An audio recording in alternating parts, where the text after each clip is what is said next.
अस्सलाम वालेकुम students, welcome to study time. 10th class का साइंस ग्रुप का मैथमेटिक्स जिसका चैप्टर नंबर 1 है क्वाड्रेटिक इक्वेशन, उसकी एक्सरसाइज 1.1 हम कर रहे हैं। उसका जो लास्ट क्वेश्चन है solve the following equation by completing square, ये हम कर रहे थे। इससे पिछले भी जो लेक्चर्स हैं इस क्वेश्चन से रिलेटेड, जिसमें मैंने तकरीबन 4 क्वेश्चन सॉल्व किए हैं, जिसमें से जो थर्ड वाला क्वेश्चन था वो मैंने आपको खुद करने के लिए कहा था। इसके बाद ऑनवर्ड इसका जो 5वां और 6वां सवाल है ये भी ईजी है। अगर आपने पिछले लेक्चर्स अच्छे तरीके से अटेंटिवली सुने हैं तो 5वां और 6वां क्वेश्चन भी आपके लिए करना कोई मुश्किल का बायस नहीं बनेगा। तो वो 5वां जो 6वां क्वेश्चन है, इसी क्वेश्चन का जो 5वां 6वां पार्ट है वो आपने खुद ही करना है, ठीक है। नेक्स्ट हम आ जाते हैं क्वेश्चन नंबर 7 पे, ठीक है। हमारे पास एक क्वाड्रेटिक इक्वेशन दी है, इसको आपने कंप्लीटिंग स्क्वायर की मेथड की मदद से सॉल्व करना है। जी स्टूडेंट्स, जैसे कि हमारे पास एक क्वेश्चन दिया गया है, जैसे कि आपको ऑलरेडी पता है कि क्वाड्रेटिक इक्वेशन वो इक्वेशन होती है जिसमें सबसे बड़ी पावर वेरिएबल की स्क्वायर होती है, यानी कि बड़ी से बड़ी पावर आपको 2 नजर आती है।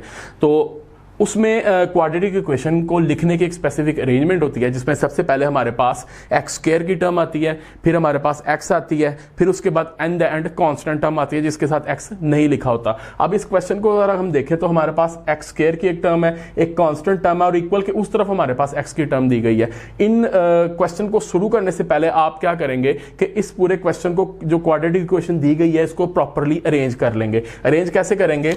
सबसे पहले हमारे पास एक्स स्क्वायर की टर्म है जैसे कि ऑलरेडी पहले वो लिखी गई हुई है। उसके बाद अकॉर्डिंग टू अरेंजमेंट ऑफ जो क्वाड्रेटिक इक्वेशन की स्पेसिफिक अरेंजमेंट है उसमें एक्स स्क्वायर के बाद क्या आता है? एक्स आता है। जैसे कि इक्वल के उस तरफ एक्स वाली टर्म मौजूद है जो 7/2x आपको नजर आ रहा है, तो एक्स स्क्वायर के बाद एक्स वाली टर्म आएगी प्लस 7/2x। जब इक्वल के इस तरफ आएगा तो किसमें कन्वर्ट हो जाएगा? -7/2x। और इन द एंड हमारे पास एक कांस्टेंट टर्म आती है जो बगैर एक्स के साथ होती है, जिसके साथ वेरिएबल नहीं होता। अब चूंकि ये इक्वल के इस तरफ जो एक्स वाली टर्म थी इक्वल के इस तरफ आ चुकी है, इक्वल के उस तरफ क्या बचेगा आपका? 0।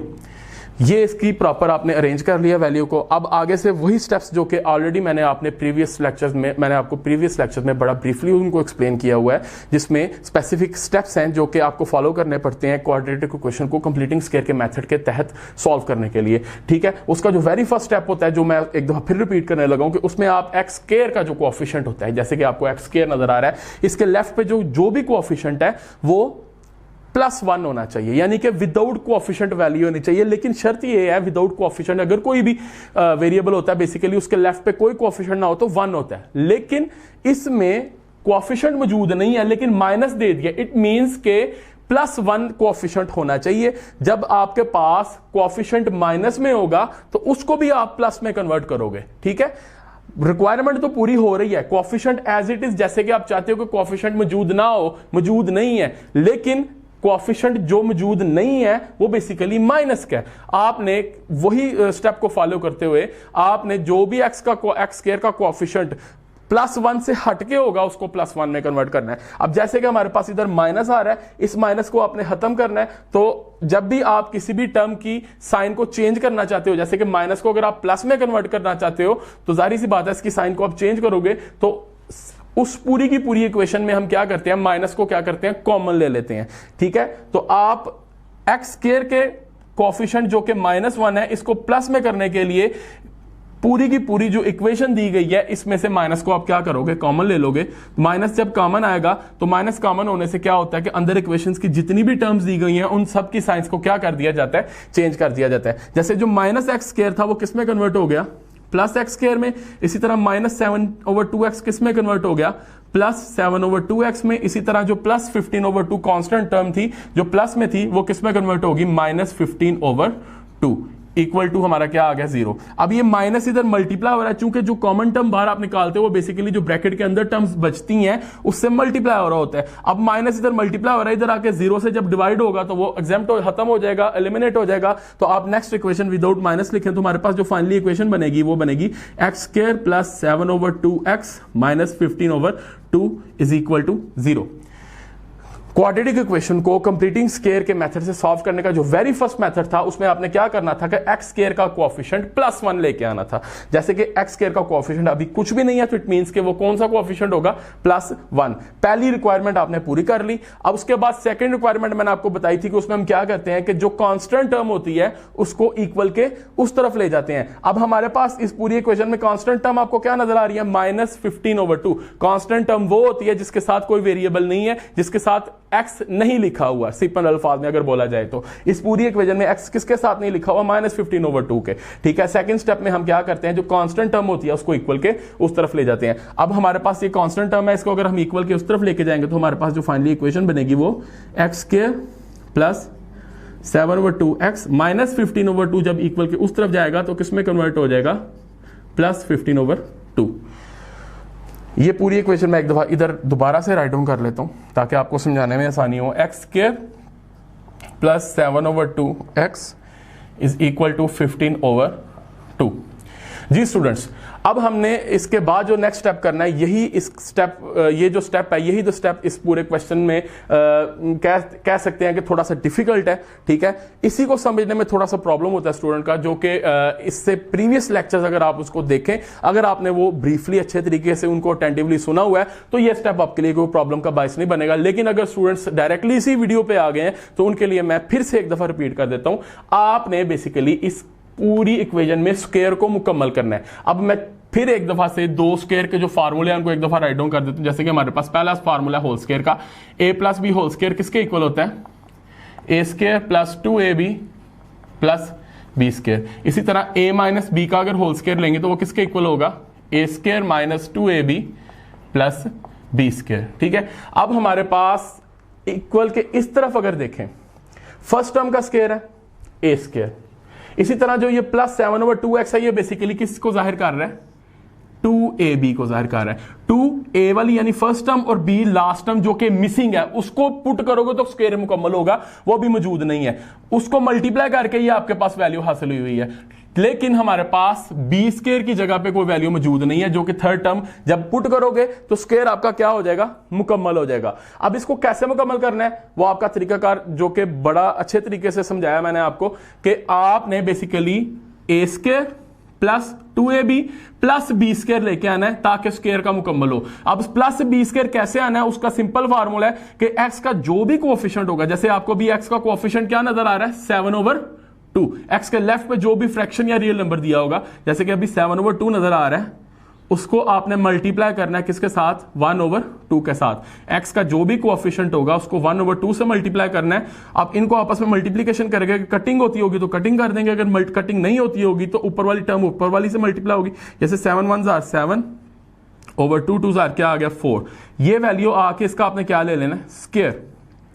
x का जो भी कोएफिशिएंट होगा उसको 1/2 से मल्टीप्लाई करना है और फाइनली आपके पास जो आंसर आएगी उसका होल स्क्वायर लेना है। ये फाइनली जो वैल्यू आई है ये b² की वैल्यू है। अब इसको आपने क्या करना है, इक्वल के इस तरफ भी ऐड कर देना है, इक्वल के उस तरफ भी ऐड कर देना है। अब उसकी इक्वेशन की हम स्टेटमेंट लिखेंगे जो हमने बनानी है, adding 7/4 whole square on both sides.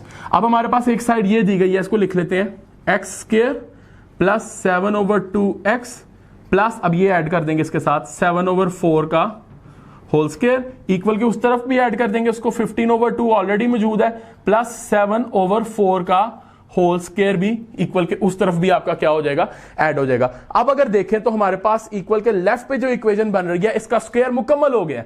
जैसे कि मैंने आपको पीछे मेंशन किया था कि ये बेसिकली x² a² को जाहिर कर रहा है, 7/2x + 2ab को जाहिर कर रहा है। आपके पास b² मौजूद नहीं था, जो कि आपने कैसे फाइंड आउट किया, x का कोएफिशिएंट जो भी था उसको 1/2 से मल्टीप्लाई किया, जो भी आंसर आया उसका स्क्वायर लिया, उसको दोनों तरफ प्लस कर दिया, एक इसके साथ प्लस कर दिया और इक्वल के उस तरफ 15/2 था उसके साथ भी प्लस कर दिया।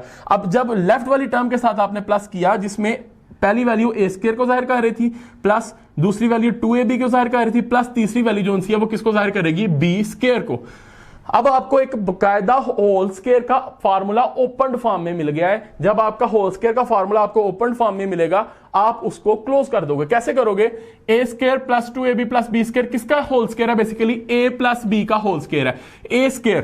अब देखें इधर x² है, a की जगह क्या आ रहा है, x + 2ab की वैल्यू इसमें मल्टीप्लाई होकर लिखी हुई है। इसी तरह b² b की जगह क्या आ रहा है, 7/4। जब इस स्क्वायर का फार्मूला क्लोज हुआ तो किसका स्क्वायर बना, a + b का होल स्क्वायर। तो अब इस फार्मूले को अगर हम उसी के मुताबिक, उसी अरेंजमेंट के मुताबिक क्लोज करेंगे तो a + b का होल स्क्वायर बनेगा, a यानी कि x है, साइन ये वाली प्लस, और b क्या है, 7/4।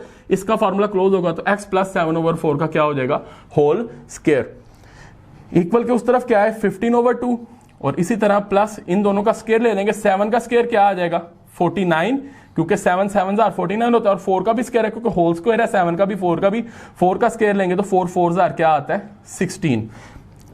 x प्लस 7/4 का होल स्क्वायर अभी फिलहाल ऐसे ही रहेगा। ये दो फ्रैक्शंस हैं, जब दो फ्रैक्शंस वो आपस में प्लस या माइनस हो रही हो तो उनका हम क्या लेते हैं, एलसीएम लेते हैं। अब इन दोनों में से जो बड़ी टर्म होगी डिनोमिनेटर में, ओवर के नीचे 2 आ रहा है, ओवर के नीचे 16 आ रहा है, और बड़ी टर्म हमारी एलसीएम में शामिल हो जाएगी। आपने ये मेक श्योर कर लेना कि आप अगर जो बड़ी टर्म एलसीएम में शामिल कर रहे हो क्या वो छोटी टर्म के टेबल में आती है या नहीं। अब 16 चूंकि 2 के टेबल में आता है। अब इसका सिंपल तरीकेकार है, मैं इधर इसका रफ वर्क कर देता हूं बीच में। ऊपर टर्म्स कैसे शिफ्ट होनी है, यानी इधर कैसे टर्म्स आनी है। सिंपल आपने जो पहली फ्रैक्शन है जैसे कि 15/2 नजर आ रहा है आपको, 15/2 इसको मल्टीप्लाई कर देना जो आपने एलसीएम लिया हुआ वो क्या है 16।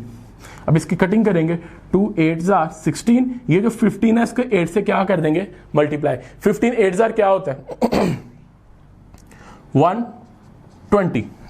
15 को अगर 8 से मल्टीप्लाई करें तो हमारे पास क्या आता है 120। इसी तरह प्लस आ गया, और दूसरी फ्रैक्शन को भी उसी तरह ही लिखेंगे 49/16, और जो भी आपने एलसीएम लिया हुआ है जैसे कि 16 उससे मल्टीप्लाई कर देंगे। 16 से कैंसिल आउट होगा, क्या बचेगा हमारे पास 49। इधर हमारे पास क्या है x प्लस 7/4 का whole square as it is वैसे का वैसे रहेगा, इज इक्वल टू 120 में 49 प्लस करेंगे तो क्या आ जाएगा 169 ओवर इधर क्या आ गया हमारे पास 16।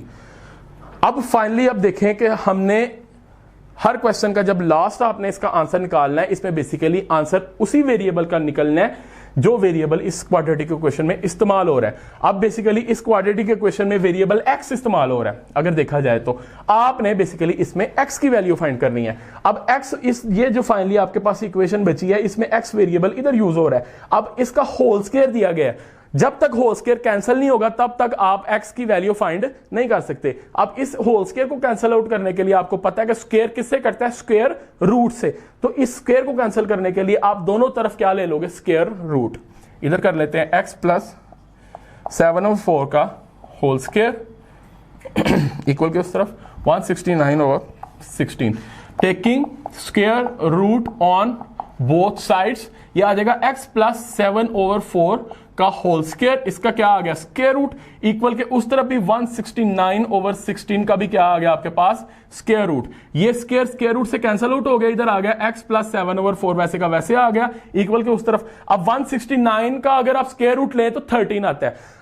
अगर आप सिंपल अल्फाज में 169 के बड़े से बड़े दो फैक्टर्स बनते हैं, आपको पता होना चाहिए कि 169 बेसिकली 13 मल्टीप्लाई 13 के इक्वल होता है। 13 अगर करें तो मल्टीप्लाई तो आपके पास क्या आता है 169। इसी तरह जब आप 16 को देखते हैं, 16 भी एक होल स्क्वायर है, किसका स्क्वायर है 4 का।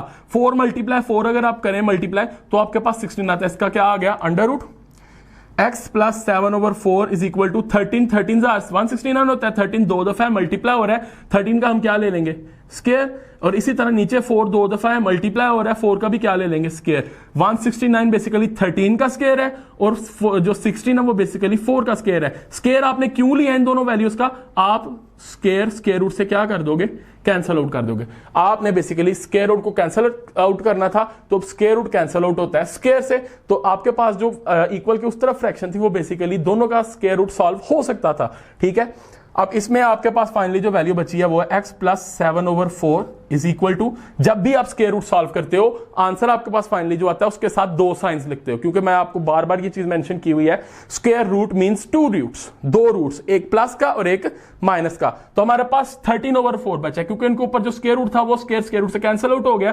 13/4 फाइनली बच गया, तो इसके साथ हम साइन क्या लगाएंगे प्लस और माइनस। अब इसका जो लास्ट स्टेप है वो करने जा रहे हैं हम उसको हम कोशिश करते हैं इसके अंदर वाइंड अप करें। हमारे पास ये पूरी इक्वेशन को हम एक दफा देखें, x प्लस 7/4 है, हमने x का आंसर निकालना है, और एक तरफ प्लस माइनस 13/4 आ रहा है। स्क्वायर रूट की टर्म जब भी सॉल्व होगी फाइनली जो आंसर आएगा उसके साथ हम प्लस भी लगाएंगे और साथ माइनस भी लगाएंगे।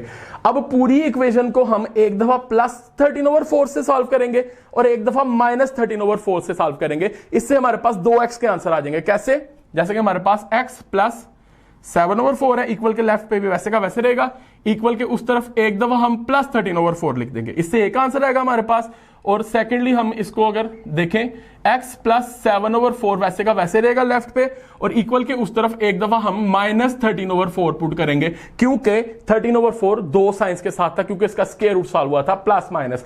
पूरी टर्म एक दफा प्लस 13/4 के साथ लिख ली गई, पूरी की पूरी इक्वेशन एक दफा -13/4 के साथ लिख दी गई। अब इधर से हम पहला x का आंसर फाइंड आउट करते हैं। x के साथ जो भी टर्म्स होंगे इक्वल के उस तरफ चले जाएंगे, क्योंकि आपने x की वैल्यू फाइंड करनी है। x प्लस 7/4 जब इक्वल के उस तरफ जाएगा किसमें कन्वर्ट हो जाएगा, उधर ऑलरेडी क्या मौजूद है 13/4, और प्लस 7/4 इक्वल के इस तरफ आए तो किसमें कन्वर्ट हो गया -7/4।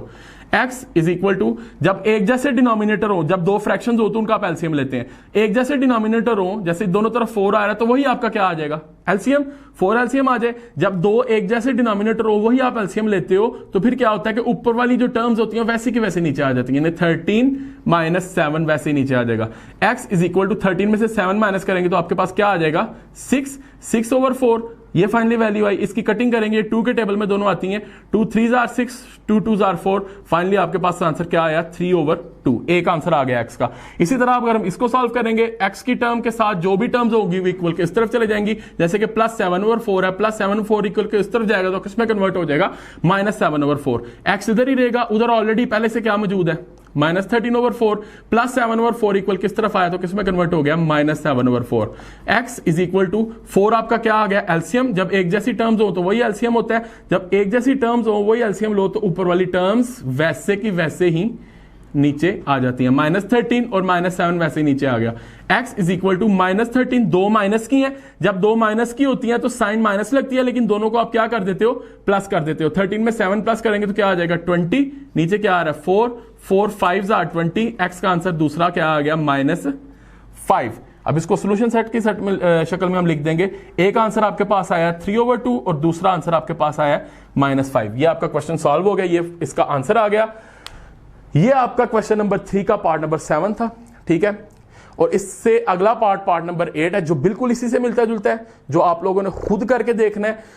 अब इसके बाद मैं एक और चीज मेंशन करना चाह रहा हूं कि जो क्वेश्चंस कंप्लीटिंग स्क्वायर वाले मेथड से जो करने हैं आपने, वो जो मैंने आपको खुद करने के लिए कहे हैं आपने सॉल्व करके देखने हैं। इन केस अगर वो क्वेश्चन सॉल्व नहीं होते, उनको करने में आपको कोई परेशानी होती है, कोई प्रॉब्लम हो जाती है, तो फिर आपने क्या करना है कि आपने कमेंट सेक्शन में एक दफा मेंशन कर देना है, या मुझे पर्सनली बता देना कि सर ये क्वेश्चन मुझसे नहीं सॉल्व हो रहा, काइंडली आप दोबारा से इसकी वीडियो बना के एक दफा क्वेश्चन को सॉल्व कर लें, ठीक है। नेक्स्ट अगले लेक्चर में हम इस क्वेश्चन के जो लास्ट 2 क्वेश्चन रिमेनिंग रह गए हैं, यानी कि फाइनली हम एक्सरसाइज का अख्ताम करेंगे, और इंशाल्लाह अगली जो एक्सरसाइज 1.2 है उसका आगाज करेंगे। तब तक के लिए अल्लाह हाफिज।